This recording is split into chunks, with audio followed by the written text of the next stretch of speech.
Hey guys, Roxbox90 here with another deconstructing of your guys' EDH decks. So I'm really sorry for the delay on the series, and in general, I'm really busy with school like crazy, and it's been very hard for me to get around to. I really try to put in the research and time to make it as helpful as to make the series as helpful as I possibly can. Don't seem to have had that time so much nowadays, so do the best I can. Anyway, so this is a deck that was sent to me right at the beginning of the series. It's EtchedHero's Riku of the Two Reflections deck. So Riku of the Two Reflections is a fascinating commander, one of the most interesting that you can possibly play. Riku is all about copying stuff, which means you want to have stuff worth copying. And that's kind of the premise of the deck. So here's the problem with deconstructing a Riku deck. There are so many ways to do Riku. You can do a spell-oriented deck that focuses more on the instant sorcery side. You can do a token-oriented deck, which is focused more on big beater creatures and stuff like that. You can do a mixed combination. You can do a multiplayer build, 1v1 build. You can do competitive, casual. It's hard to really pin down Riku because there's so many variants and so many options because the three colors are versatile and Riku is versatile. So what I'm going to do quickly is I'm going to run through the deck that's here currently, give my initial thoughts, and then I'm going to point out some interesting possibilities. And also, for this one, I haven't done it before, I'm going to put a most comprehensive, insane primer I've ever found for any deck in the description of the video. Assume, given that you have 29 creatures and fewer and less than that even combined spells, you want a creature build, which is totally cool, totally fine. So I'll run through that. In terms of your curve here on the side looks pretty good. You got 3 to 4 is pretty much your average, which is really good, especially in a deck that ramps, because it means you can move up quickly. The problem I see, as with I've had some other decks, you don't have a lot of high cost stuff, which is potentially a problem in a deck that has a lot of ramp stuff going on. So if you're not having so much ramp, fine, but even so with Riku, it's worth having stuff on the other side of Riku worth copying. Riku costs 5, expensive general. Since you're aiming to get Riku out by turn 4, maybe 5, then you want to have stuff the following 3 to 5 turns that make Riku being there worthwhile, especially if they kill Riku and you have to replay it on turn 6, 7. That means your next turn after you play Riku, if he stabilizes on the field on turn 6 or 7, turn 8 you want to play something crazy. Turn 9 you want to play something crazy. You want to have powerful stuff that's worth your time. So I think we're going to have to add some more power stuff here, especially since you're focusing on creatures, and there's no reason you can't have a lot of crazy creatures. So let's quickly run through. Land base is pretty simple. You've pretty much done what's best thing to do. You have your shock lands, you have your filtered lands, I think all of them. Command tower, always good. Alchemist Refuge, pretty good, especially if you have later a lot of mana, because it allows you to play stuff during their turns in response and double copy whatever. It's good in most decks, it's really good here. Evolving Wilds, similarly, I don't think you need it because you should have better spells for searching your basics. I don't think you need that as it hits play tapped, so I don't think it's worthwhile in this deck because you have your filters and such. If anything, I'd put more fetch lands like Scalding Tarn and Misty Rainforest, which you already have 2 in here. There are many more. They're expensive, but you do what you can. You have the bounce lands. I tend not to run the bounce lands if possible. If you can, and it doesn't seem budget's your worst concern, I would try not to run the bounce lands. I would aim on, I'm not sure if you have every shock in here, but definitely have your 3 shocks. And you should also maybe try to lay hands on a revised duels. They're not terribly more expensive than shocks, the ones for this deck. Plateau maybe is like $40 maybe, and I don't think the others are crazy expensive either. Although Volcanic Island is a little expensive, but you can definitely get at least one of them, if not 2 of them. So I would run those, and Bounce Land's not such a fan. Pain Lands are great, good budget, maybe have just more basics. And Mikokoro, it helps your opponent, but it may potentially help you. I don't know if you have a lot of the Divining Top and library stuff, so I'm not sure if you want that. But overall, it looks like a pretty solid land base. I'm not too worried about it. It seems pretty good. Artifacts, I would cut these 2. To be honest, if you're running Riku, why don't you run spells?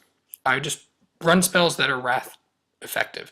All is Dust or any damage spells. There are plenty of red wraths that do damage. Wise, I would run those sort of things because, to be honest, you might as well use Riku if you can. Divining Top is great. Soul Ring is great. Run maybe a Graveyard Hate card. Maybe run something like Torment's Crypt, cards that cost either 1 or 0, which there are a few. So I'd run that. Enchantments, dual casting is pretty sick. Pretty sick. It's an alternate for Riku. I think that's great. It's a flourishing. I heard what you said about helping your opponent. So maybe Rhystic Study. Rhystic Study is a draw effect for against opponents. That's really for you. It's not always the best thing, but given how much your opponents are going to be worried about everything else you're doing, that might be a good variant. Planeswalkers, you got Wild Speaker, who is great because you'll need the extra land. And Jace, I don't think you need it. It's pretty expensive. Honestly, I don't think you need Jace. Not necessary at all. And Karn is pretty powerful card. I approve. Karn is good. Let's get to your creatures. Let's see. We got Animal Soul of the Elements comes in the deck, and its thing is pretty powerful. So good choice. Arcanus is bonkers. Venger is bonkers. Blightsteel is bonkers. I don't know why. Why are they? I see on your curve here. You have so you have 4 creatures with it 8cc or more. I would probably run more like 6 to 8, given that your ramp. I think your ramp is pretty solid. Yeah, your ramp is really solid. So I would probably run 6 to 8 of these big powerhouse creatures, even more than Avenger. Blightsteel, Ulamog, Azilek, that guy I'd run. Brutalizer Exarch is very versatile, and if you copy it, does 2. I think that's great. Chameleon Colossus it's pretty good, although in this deck I don't know how necessary it is, unless there's a combo for it that I'm missing. But I probably would focus your under 5 guys, utility more towards control, and Riku not so much to having a strong creature.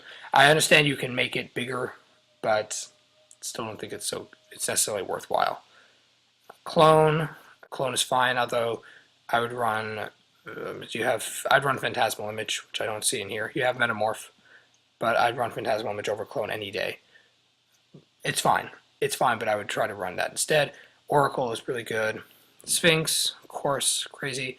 Days of Calamity is a little weak in EDH because you have to do the 6 damage, otherwise it's just a beater.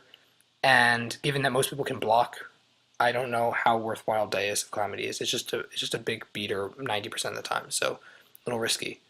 Dominance of Fealty is pretty good, especially when you can copy it because you can get multiple things. It's worthwhile. There's a reason it's in the Commander version, I guess. Guy's Revenge, big scary beater. Inferno Titan. Intet is nice, although you want things like Sylvan Library, which is not in here. You want Sylvan Library, Divining Top, things of that nature, in order to control what's the top of your deck. So I think you should run those sort of things. Then you got some booster things, which Over Being of Myth is pretty good. Mercfiend Liege is crazy, although Seaborn Muse is not in here. That should be in here. It's just, overall, I think it's better than Mercfiend Liege for your deck, because it's like all your permanents, including your lands. Pretty crazy. And that lets you use Riku, so that should be in here for sure. Metamorph, I already said. Titan is crazy, of course. Riku is to be there. Simic Sky Swallower, big beater. I like that you can double it, and it's in the Commander build. But to be honest, I think there are stronger cards that you can run over Simic Sky Swallower. So, I'm not sure. You have to look at the primer. Mage is great. Sphinxidor Isle is... I don't like it that much. It's just a big card, and it reveals you what you're going to be doing. I would cut it. Teferi is awesome. Of course, he's great. Thrun is weak. I would not run Thrun for the same reason as I said. It's just a beater that does nothing for you. I would not run it. Ulamog Urabosk is great, especially when Woodfall Primus is around. Woodfall Primus is fantastic, good choice. Wormcoil Engine is good. It is good. I'm trying to think if we want to... I think it's fine. It's a fine card. Let's get on to your instants. You got Cancel. This is kind of weak. You should probably run Dissipate Dissipate over it, because Dissipate, it does the same thing but it exiles the spell. EDH, that's much better, and Cancel's kind of weak. Counterspell is good. You probably want to run Hinder in here to deal with enemy commanders, that, especially Voltron, that could overrun you. Cryptic Command is amazing. Double Negative is pretty sick, although now you got that new card from Return to Ravnica you might want to put in. The Overload card, you might want to run that instead, potentially.